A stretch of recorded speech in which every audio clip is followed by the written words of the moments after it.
Hello everyone, welcome back to my channel পাইস Bangla kitchen and beauty. আজ তোমাদের সঙ্গে শেয়ার করব শীতকালের একটা জমজমাট রেসিপি, সেটা হলো আলুর চপের রেসিপি।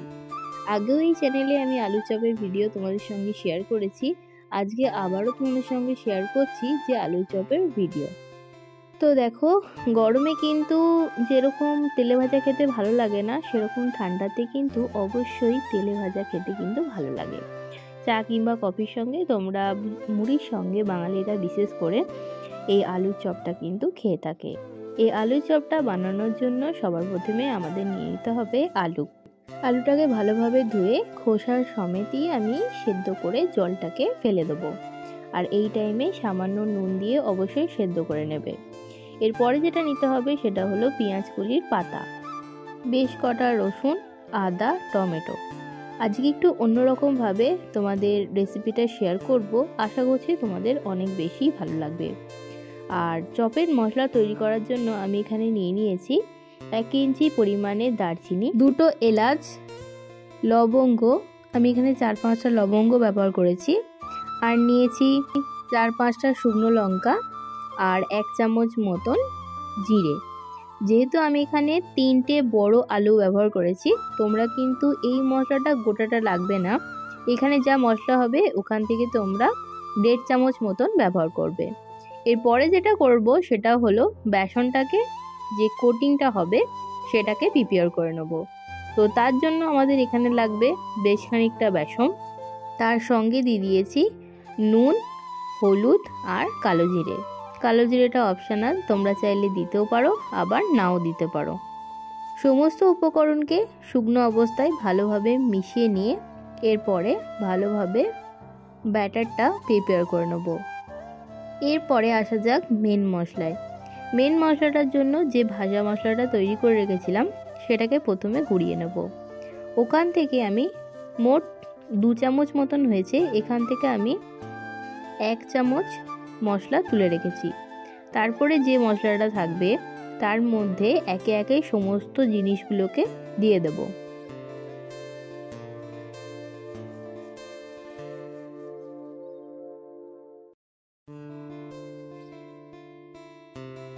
সবার প্রথমে যে জিনিসটা দিলাম সেটা হলো টমেটো। আর এই রকম টাইমে দেখবে পেঁয়াজ থেকে পেঁয়াজ শাক বেরোয়, সেই শাকটা আমি দিয়ে দিয়েছি। তার সঙ্গে দিয়ে দিয়েছি আদা আর 4-5টা রসুনের কোয়া। তোমরা চাইলে কুচিয়েও দিতে পারো, কিন্তু যেহেতু আমি ভাজা মশলাটার সঙ্গে একেবারে পেস্ট করে দেবো, আর দিয়ে দেবো 1 মুঠো মতন ধনেপাতা। এই সমস্ত উপকরণকে ভালোভাবে পেস্ট বানিয়ে নেব। আগেই বলেছিলাম যে একটু অন্যরকমভাবে আজকের চপটা তৈরি করব। তো আমাদের যে চপের জন্য মশলাটা একেবারেই রেডি হয়ে গেছে। এরপরে যেটা করব সেটা হলো সেদ্ধ করা আলুটাকে ওই মশলাটা দিয়ে ভালোভাবে মেখে নেব। আলুটাকে মাখার জন্য সবার প্রথমে আমি এখানে নুন নিয়ে নিলাম, আর এটা হচ্ছে স্বাদ অনুযায়ী আর আন্দাজ মতন। আর তার সঙ্গে দিয়ে দেবো ভাজা মশলা আর টমেটো। এখানে কিন্তু কাঁচা লঙ্কা ব্যবহার করিনি, এই সমস্ত পেস্টগুলো দিয়ে দেবো।